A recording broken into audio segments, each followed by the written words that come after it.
The night air in Elmswood, Indiana, is thick with silence. Streetlights flicker on Main Street, illuminating empty sidewalks and the occasional passing car. It's the kind of town where people greet each other by name, where secrets never seem to last long, except, of course, for the secrets that are never meant to be found.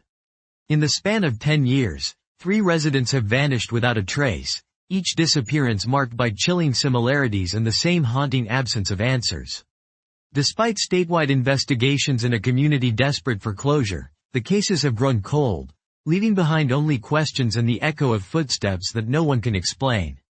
Tonight, on Chilling Mysteries, we're unraveling the story of the small-town murders that no one can explain, the disappearances that have haunted Elmswood for over a decade. It began on a rainy Thursday evening in October 2009. Jennifer Collins, a 26-year-old waitress at the Maple Lane Diner, left the restaurant just after midnight. She waved goodbye to her coworkers, zipped up her raincoat, and stepped into the downpour. Jennifer never arrived home. Her car was found the next morning, parked neatly on the shoulder of County Road 17, keys still in the ignition, purse on the passenger seat. The only thing missing was Jennifer herself. For the people of Elmswood, Jennifer's disappearance was a shockwave. This was a town where crime meant the occasional stolen bicycle, not a young woman vanishing from the face of the earth.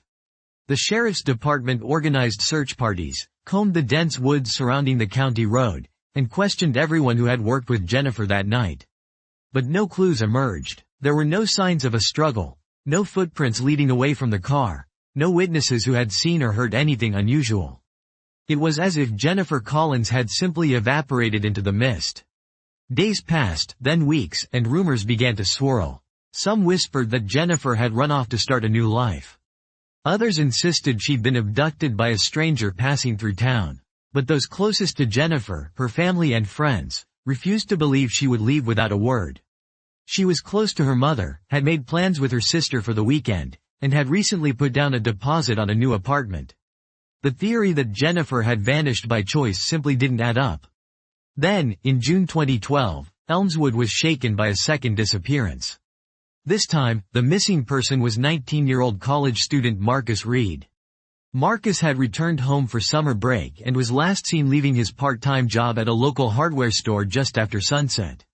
Like Jennifer, Marcus's car was found abandoned at the edge of town, keys in the ignition, phone and wallet left untouched. And just like before, there was no evidence of foul play, no blood, no signs of a struggle, and no witnesses. The similarities between the two cases sent the town into a panic.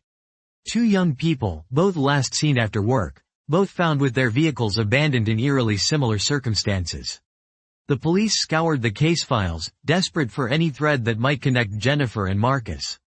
But the two had never met, had no friends in common, and lived on opposite sides of town. The only link was the way they had vanished. State investigators were called in, bringing in cadaver dogs, drones, and forensic experts. The woods were searched again, and both cars were examined for trace evidence. Nothing. The disappearances became a dark cloud hanging over Elmswood, a constant source of fear and speculation. Parents kept their children indoors after dark, and every stranger was eyed with suspicion. The town would not have to wait long for the next tragedy.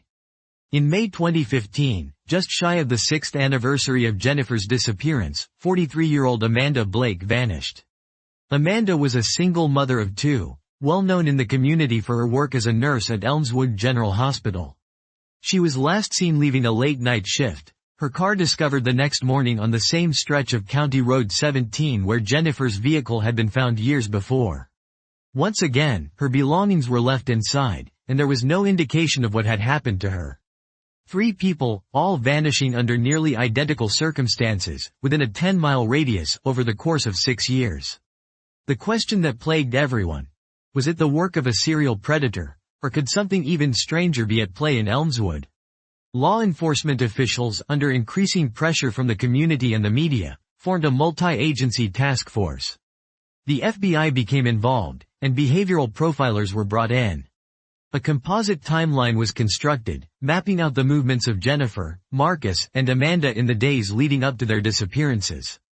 Investigators pored over cell phone records, surveillance footage from area businesses, and financial transactions. Every detail was scrutinized, every possible suspect interrogated. The profilers noted that the victims didn't fit a typical pattern. They were of different ages, genders, and backgrounds. There was no evidence of a personal connection between them, and no clear motive, no ransom demands, no known enemies. The locations where their vehicles were found, however, were within a mile of a now abandoned farmhouse, a place with its own dark history. Decades earlier, the farmhouse had belonged to the Hargrove family, a reclusive clan rumored to be involved in bootlegging during Prohibition and, later, various criminal enterprises. The last Hargrove died in the early 1980s, and the property had been left to rot, overtaken by weeds and memories. Locals whispered that the land was cursed, that bad things happened to those who lingered too long near the ruins. For investigators, it was a lead worth exploring. Search warrants were obtained, and the farmhouse was thoroughly examined. Forensic teams found animal bones, shards of broken glass, and remnants of old, decaying furniture, but nothing to indicate the presence of Jennifer, Marcus, or Amanda. Cadaver dogs sniffed through the overgrown fields in the cellar, but once again, the search turned up nothing. The absence of evidence was both maddening and terrifying. Serial killers almost always leave traces, hair, fibers, DNA, something. Here, there was nothing. No bodies, no murder weapons, not even a reliable sighting of the missing in the hours after they left work. The possibility that the disappearances were unrelated was difficult to believe, but so was the idea that a single perpetrator could operate so brazenly, leaving no clues. As the years dragged on, each family was left to cope with the trauma in their own way.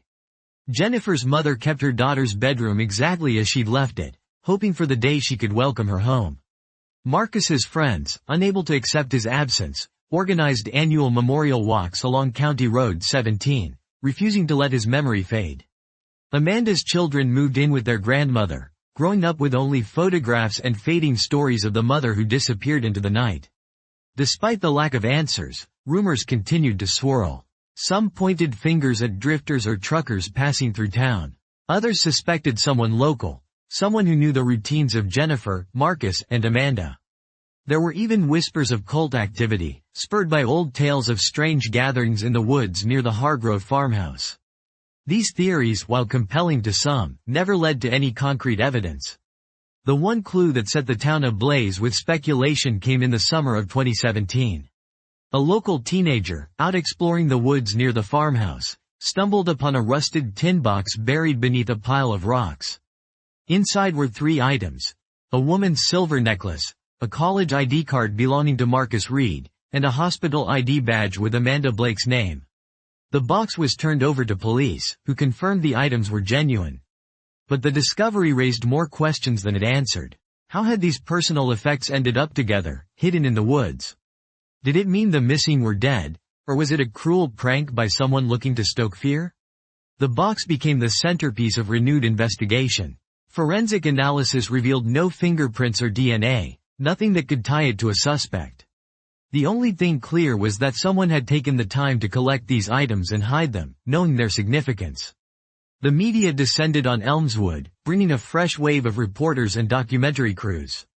The vanishings of County Road 17 became a headline, and amateur sleuths from across the country began dissecting the case online. Theories ranged from the plausible to the outlandish: serial predators, human trafficking rings, even government conspiracies.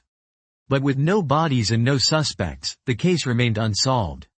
In the years since, the disappearances of Jennifer Collins, Marcus Reed, and Amanda Blake have become part of Elmswood's identity, a source of pain, fear, and endless speculation.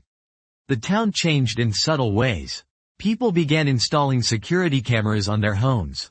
The once bustling diner where Jennifer worked saw a decline in business, as locals no longer felt safe venturing out after dark. Even community events like the annual Harvest Festival took on a somber tone, with moments of silence observed in memory of the missing. What makes these cases so chilling isn't just the mystery, it's the sense of violation, the realization that in a place as small and close-knit as Elmswood, someone could disappear without a trace. The randomness of the victims, the absence of physical evidence, and the lack of any definitive leads have left a scar that refuses to heal.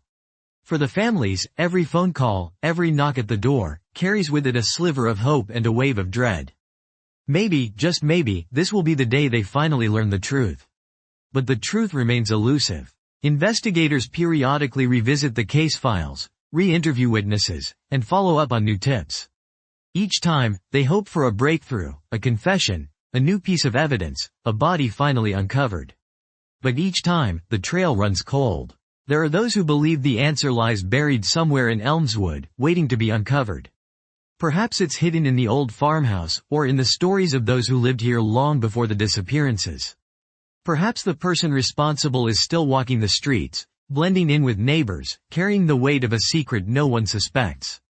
Others believe the cases will never be solved. They point to the lack of forensic evidence, the failures of early investigations, and the passage of time as insurmountable obstacles. For them, the disappearances of Jennifer, Marcus, and Amanda are destined to remain among the great unsolved mysteries of American small towns. But one thing is clear. The people of Elmswood haven't forgotten. The faces of the missing still hang in the post office, their names spoken in prayers and whispered in fear. Every year, on the anniversary of the first disappearance, townsfolk gather on County Road 17, holding candles and sharing memories. They promise each other, and themselves, that they will not rest until the truth is known. As we close this chapter on the unsolved small-town murders that no one can explain, we're left with more questions than answers. What really happened to Jennifer Collins, Marcus Reed, and Amanda Blake? Was their fate the work of a cunning predator, or something even stranger? And will the quiet streets of Elmswood ever be free of the shadow that has haunted them for more than a decade? If you have any information about these cases, or if you've noticed connections that investigators might have missed, we urge you to contact the Elmswood Police Department or your local authorities. Sometimes, all it takes is one small detail to bring the truth to light. Thank you for joining us on Chilling Mysteries. If you find these unsolved cases as haunting as we do, don't forget to subscribe and turn on notifications so you never miss an episode. Share your thoughts and theories in the comments below. What do you think happened on County Road 17? Until next time, stay safe, stay vigilant, and keep seeking the truth.